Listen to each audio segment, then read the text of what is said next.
পশ্চিমবঙ্গে বিজেপির যে শিবির রয়েছে সেখানে এখন বড়সড় আলোচনা, কিংবা রাজনৈতিক মহলেও বলতে পারেন এখন বড়সড় আলোচনা যে লোকসভা নির্বাচন 2024-এ যেভাবে ভরাডুবি হয়েছে বিজেপির, এরপর রাজ্য সভাপতি হবে কে? কারণ রাজ্য সভাপতি যিনি ছিলেন সুকান্ত মজুমদার, তিনি এখন কেন্দ্রের প্রতিমন্ত্রী। তো যে নিয়ম রয়েছে বিজেপির, সে নিয়ম অনুযায়ী কিন্তু কোনোভাবেই আর তিনি হতে পারবেন না, কারণ বিজেপিতে এক ব্যক্তি এক পদের রেওয়াজ রয়েছে। সেই অনুযায়ী এবারে রাজ্য সভাপতি হতে হবে অন্য কোনো ব্যক্তিকে, কিন্তু সে কে, এটাই এখন বড় সড় প্রশ্ন চিহ্ন। তবে ইতিমধ্যেই রাজনৈতিক মহলে এখন জল্পনা তুঙ্গে। কি আলোচনা চলছে? আলোচনা চলছে যে এবার কি মমতা বন্দ্যোপাধ্যায়ের বিরুদ্ধে রুখে দাঁড়াতে বিজেপি অন্য পথে চলবে। অন্য পথটা কি? অন্য পথটা হলো যে এবার মমতা বন্দ্যোপাধ্যায়ের বিরোধিতা করতে একজন মহিলাকেই নামানো হবে। মানে মহিলা মুখ্যমন্ত্রী মমতা বন্দ্যোপাধ্যায়, তার বিরুদ্ধে বিরোধী যে দল রয়েছে আমাদের রাজ্যে এই মুহূর্তে, সেটা হচ্ছে বিজেপি, এবং তার রাজ্য সভাপতি হিসেবে কোনো মহিলা হবে, এমনই জল্পনা তুঙ্গে। এবং সেক্ষেত্রে কিন্তু দুটো নাম, আরো অনেক নাম উঠে আসছে, কিন্তু দুটো নাম প্রধানভাবে উঠে আসছে। সে নামগুলো কাদের? এই আলোচনা যেটা চলছে রাজনৈতিক মহলে, সেখানে যে দুই মহিলার নাম উঠে আসছে, সেটা একজন হচ্ছেন লকেট চট্টোপাধ্যায়, আরেকজন হচ্ছে অগ্নিমিত্রা পাল। আপনারা জানেন যে লোকসভা নির্বাচনে এই দুই মহিলাই কিন্তু পরাস্ত হয়েছেন ভোটে। তাহলে হবে কি, তাদের যেভাবে দলের প্রতি কাজ, দলের প্রতি নিষ্ঠা নিয়ে কাজ, সেটা কিন্তু বলাই যেতে পারে। এবং বিজেপিতে মহিলা মোর্চার যে সামলানোর যে একটা অভিজ্ঞতা, সেটাও কিন্তু এই দুই মহিলা কর্মীরই রয়েছে বিজেপিতে। সুতরাং রাজ্য সভাপতি যদি মমতা বন্দ্যোপাধ্যায়ের বিরুদ্ধে কোনো মহিলাকে দাঁড় করাতে হয়, তাহলে রাজনৈতিক মহল এই মুহূর্তে যে আলোচনা করছে, সেটা কিন্তু এই দুটো নামের মধ্যেই কাউকে দাঁড় করানো উচিত। তবে সেটাই কি বিজেপি ভাবছে? এখন এটাই সব থেকে বড় প্রশ্ন। আরেকটা প্রশ্ন যেটা আরো আলোচনা চলছে, বলতে পারেন যে একটা তুলনা চলছে। একদিকে যেখানে মমতা বন্দ্যোপাধ্যায় একদম লড়াকু মেজাজ, আজকে তিনি মুখ্যমন্ত্রীর পদে, কিন্তু যে সময় তিনি পশ্চিমবাংলায় বিরোধিতা করেছেন বা বিরোধী দলনেত্রী ছিলেন, তিনি কিন্তু চোখে আঙুল দিয়ে গোটা ভারতবর্ষকে দেখিয়ে দিয়েছিলেন যে বিরোধী দলনেতা বা নেত্রী কেমন হওয়া উচিত। তার যে প্রতিবাদ ছিল, তার যে লড়াকু মেজাজ ছিল, তার যে আন্দোলন ছিল, তার যে রাজনীতি করার যে সবকিছু ত্যাগ করে এক নিষ্ঠার সমেত সেই যে রাজনীতি করার যে একটা মানসিকতা, সেটা কি বিজেপির এই মহিলারা পারবেন? এই তুলনা ইতিমধ্যেই আসছে। এই যে একটা কম্প্যারিজন বলতে পারেন, এই মুহূর্তে রাজনৈতিক মহলের ব্যক্তিত্বরা কিন্তু এই আলোচনা তারা শুরু করে দিয়েছেন। তার কারণ আমরা দেখেছি যে মমতা বন্দ্যোপাধ্যায় যে সময়ে বিরোধী দলনেত্রী ছিলেন, তার যে নিষ্ঠা সহকার সঙ্গে তিনি বিরোধিতা করতেন, তাও আবার কার? বামেদের, যারা এত বছর শাসন করেছেন, 34 বছরের রাজত্ব তাদের, সেটাকে পুরো তুরুপের তাসের মতো তিনি ভেঙে দিয়েছেন। সেটা তো আর একদিনে করেননি। তিনি যেভাবে আন্দোলনটা চালিয়ে গিয়েছেন, মৃতদেহ নিয়ে এসে তার আন্দোলন, যে তার থানা ঘেরাও, তার রাইটার্স, সে সময় মহাখননের যে অভিযান ছিল তৃণমূল কংগ্রেসের, সেটা কিন্তু বারবার প্রমাণ পেয়েছে যে মমতা বন্দ্যোপাধ্যায় অন্যতম সেরা বিরোধী দলনেত্রী হিসেবে কিভাবে কাজ করতে হয়, সেটা চোখে আঙুল দিয়ে গোটা ভারতবর্ষকে দেখিয়েছে। এবং দ্বিতীয়ত এবার কম্প্যারিজনটা আসছি, সেটা হচ্ছে যেটা রাজনৈতিক মহলে চলছে, যে অন্যদিকে বিজেপির যে নেত্রীদের নাম উঠে আসছে, সেক্ষেত্রে তারা কতটা পারবে, এই প্রশ্ন এখন বড়সড় প্রশ্ন।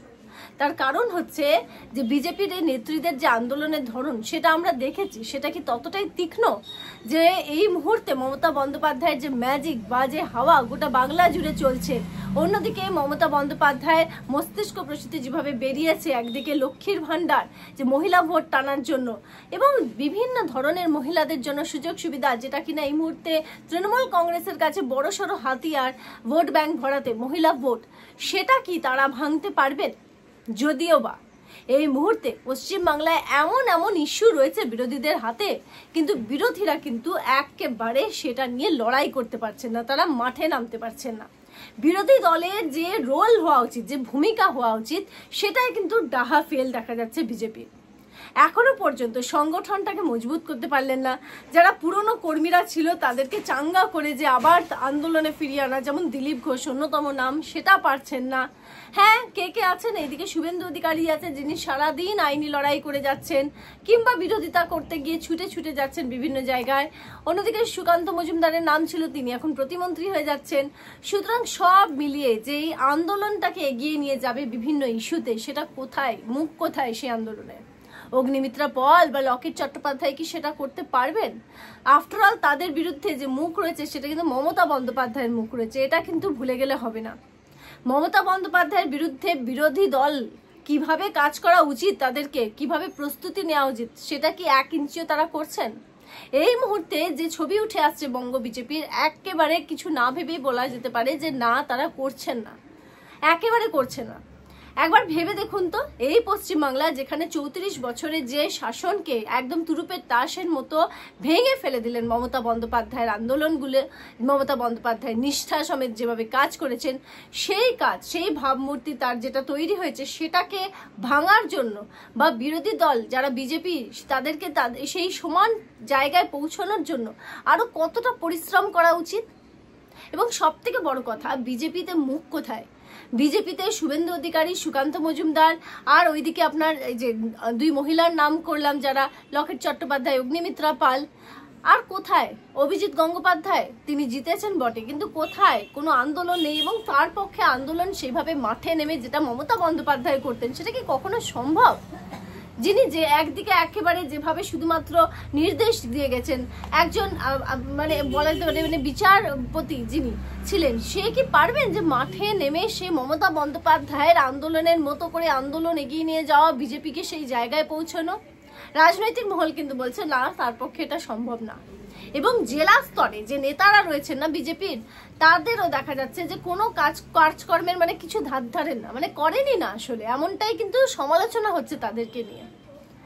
জায়গায় জায়গায়, জেলায় জেলায় এতদিনে যে সংগঠন মজবুত হওয়ার কথা ছিল, শুধুমাত্র নেতাদেরকে দোষ দিলেই তো হবে না। তারাই বা কোথায়? যে মুখ যারা রয়েছেন বিজেপি, তাদেরকে তো দোষ দিলে হবে না। এই সভা স্তরে যেগুলো আর কি, যারা সভাপতি রয়েছেন কিংবা ধরুন জেলা স্তরে যারা রয়েছেন কর্মীরা, তারা কোথায়? তারা কি কাজ করছে? এই প্রশ্নের উত্তর এখন পাওয়াই যাচ্ছে না।